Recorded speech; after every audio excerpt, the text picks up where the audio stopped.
Assalamualaikum warahmatullahi wabarakatuh. Hai teman-teman, pada video kali ini saya dan rekan-rekan saya akan menjelaskan tentang herbarium dan apa itu kegunaan herbarium. Teman-teman semua, apakah ada yang sudah tahu apa saja kegunaan herbarium dan apa itu herbarium? Jika belum, mari simak video berikut ini. Herbarium merupakan suatu spesimen dari bahan tumbuhan yang telah diawetkan melalui metode tertentu dan dilengkapi mengenai data-data tumbuhan tersebut. Kegunaan herbarium ini ada 6. Yang pertama sebagai materi peraga mata kuliah atau pelajaran botani, yang kedua material penelitian, yang ketiga alat membantu identifikasi, yang keempat pertukaran antar herbarium di seluruh dunia, yang kelima bukti keanekaragaman, yang keenam spesimen acuan untuk publikasi spesies baru. Cara pembuatan herbarium ini dibagi menjadi 2, yaitu dengan cara basah dan kering. Cara pembuatan herbarium yang basah adalah sebagai berikut. Dengan menyiapkan spesimen yang akan diawetkan, menyediakan alkohol atau formalin yang telah diencerkan sesuai dengan keinginan, memasukkan spesimen pada larutan formalin yang telah ada dalam botol jam dan telah diencerkan, menutup rapat botol dan kemudian diberi label. Yang kedua, cara membuatan herbarium kering ini adalah sebagai berikut. Herbarium dibuat dengan cara pengeringan, namun tetap terlihat morfologinya sehingga masih bisa diamati dan dijadikan perbandingan pada saat determinasi selanjutnya. Jadi teman-teman, Dryopteris Felix Max adalah sebuah jenis tumbuhan paku yang memiliki daun berwarna hijau muda dan memiliki batang yang berwarna coklat yang bersisik. Jadi, tumbuhan paku ini memiliki bentuk daun tepi menyirip dan ujungnya berbentuk runcing. Tumbuhan ini termasuk dalam tumbuhan yang majemuk menyirip. Dan dalam satu tangkai terdapat 2 daun, yaitu yang pertama daun tropil dan yang kedua daun subprofil. Dan pada batangnya berbentuk bulat teratur, berusuk dan beruas-ruas, panjang dan sangat kaku. Pada akarnya berbentuk serabut dan menjalar-jalar panjang berwarna coklat. Akar dari tumbuhan paku ini bisa digunakan untuk obat, terutama untuk obat cacingan. Dan tumbuhan paku ini termasuk tumbuhan homospora, yaitu hanya menghasilkan 1 spora. Siklus hidup tumbuhan paku ini menggunakan spora. Spora dihasilkan dari meiosis dan meispora. Habitat tumbuhan paku ini biasanya terdapat di tempat-tempat lembab, contohnya di pegunungan, di bebatuan, di tanah yang gembur. Tumbuhan paku ini juga bisa tumbuh di tempat dataran tinggi maupun dataran rendah. Adapun manfaat tumbuhan paku ini, yang pertama, manfaat tumbuhan paku bisa digunakan untuk obat-obatan.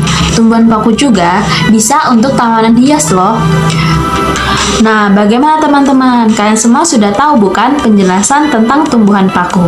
Nah, pada selanjutnya kelompok saya di sini akan membuat praktikum herbarium kering.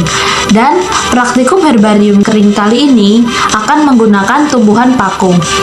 Teman-teman semua, apakah ada yang sudah tahu bagaimana cara membuat herbarium kering? Jika belum, mari simak video berikut ini. Alat dan bahan. Yang pertama, tumbuhan Dryopteris Felix Max, 2 karton putih, 3 kardus, 4 selasi putih, 5 pena, 6 spidol, 7 gunting, 8 double tip, 9 plastik, dan 10 tisu. Cara kerja. Pertama, bersihkan spesimen terlebih dahulu. Kemudian dilap menggunakan tisu hingga kering ya teman-teman.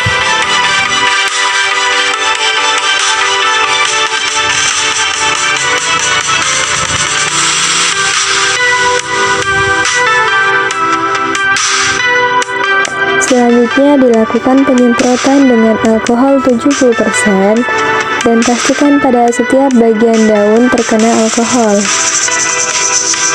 Bertujuan agar tidak mudah berjamur pada saat proses pembuatan herbarium. Lalu rekatkan menggunakan selasi berwarna putih. Spesimen kemudian dibentuk pada bagian-bagian yang representatif, seperti apeksial pada bagian daun, lalu adapsial terlihat pada satu sisi.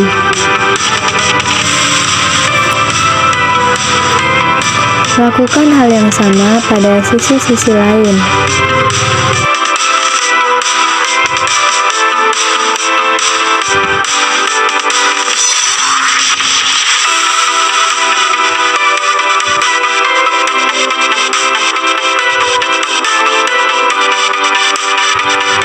Lalu kita tutup menggunakan koran kembali dan pastikan pada bagian daunnya tidak ada yang menggulung, dan tutup menggunakan kardus. Setelah itu diberi tali agar tetap rapi pada saat pengepresan dilakukan.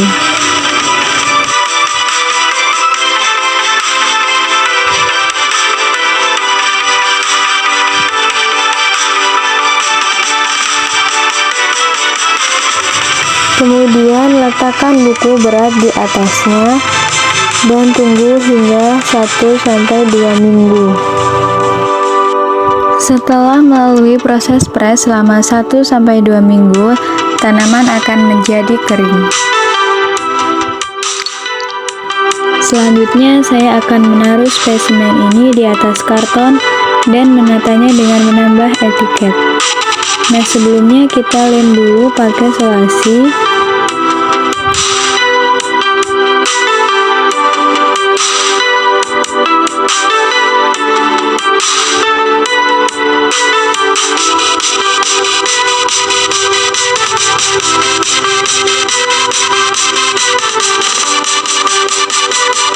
Selanjutnya kita akan menaruh etiket di bawah kiri pada herbarium tumbuhan pako. Di dalam etiket ini terdapat klasifikasi tanaman diet dari Spilignus. Lalu beri plastik putih agar terlihat lebih rapi dan terhindar dari kotoran atau debu.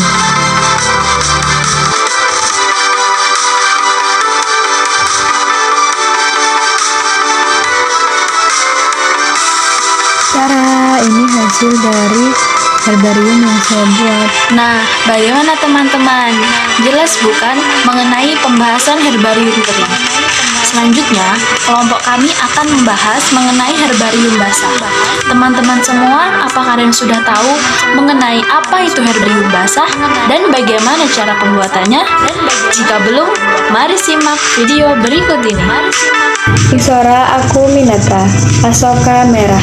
Bunga asoka merupakan tanaman yang termasuk ke dalam famili Rubiaceae dengan nama latin Isora acuminata. Di Eropa, tanaman ini dikenal dengan nama api hutan, sedangkan di Indonesia, tanaman ini banyak ditanam di pekarangan rumah. Bunga asoka ini memiliki sistem perakaran akar tunggang dan memiliki warna yang kecoklatan. Nah, bunga asoka ini memiliki batang yang berdiri tegak dengan pohon berkayu bulat, walaupun tidak seperti pohon yang ada di hutan yang sangat besar. Tetapi, tanaman bunga asoka ini memiliki sistem percabangan yang simpodial. Nah, di mana batang tanaman asoka ini memiliki warna yang gelap. Nah, untuk daun asoka sendiri ini memang tidak lengkap karena hanya memiliki tangkai daun dan helai daun saja. Nah, untuk bentuk daun asoka ini lonjong dan memiliki ukuran yang tidak terlalu besar, kurang lebih 25 cm dengan lebar 10 cm.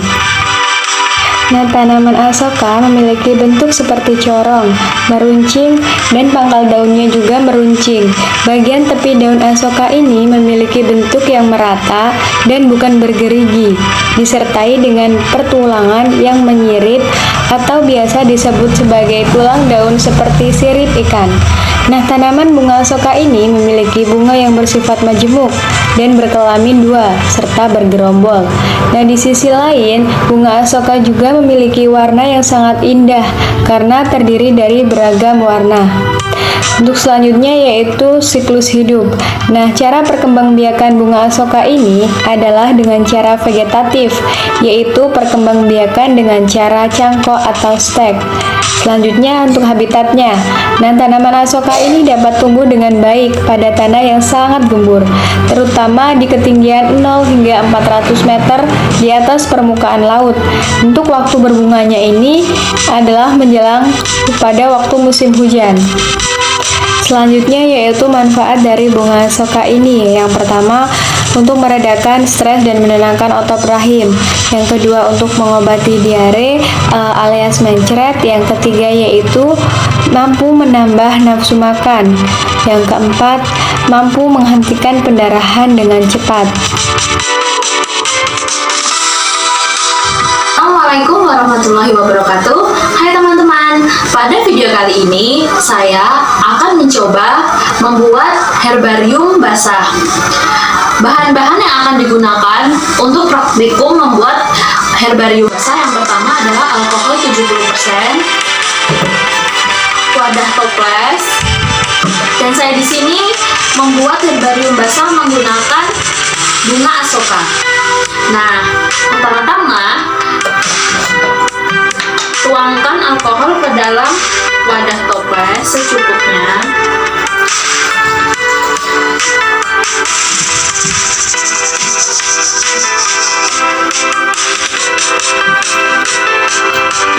Kedua, masukkan bunga asoka ke dalam wadah yang sudah diberi alkohol.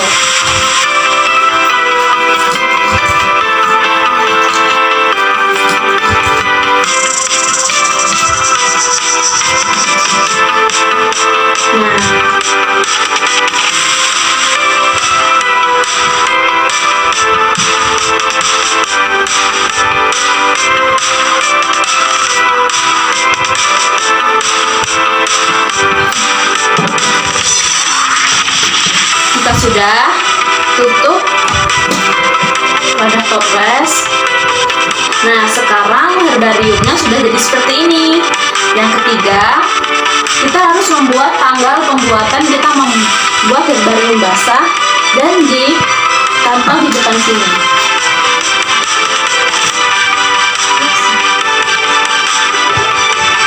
Nah, herbarium basahnya sudah jadi teman-teman. Mudah bukan untuk membuat praktikum herbarium basah?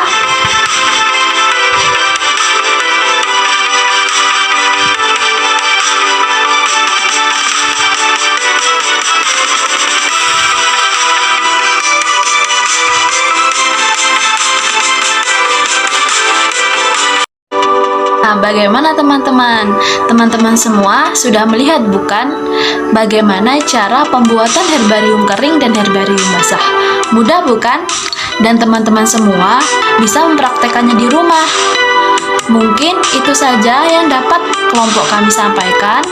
Apabila banyak kesalahan, kami mohon maaf. Kami akhiri. Wassalamualaikum warahmatullahi wabarakatuh.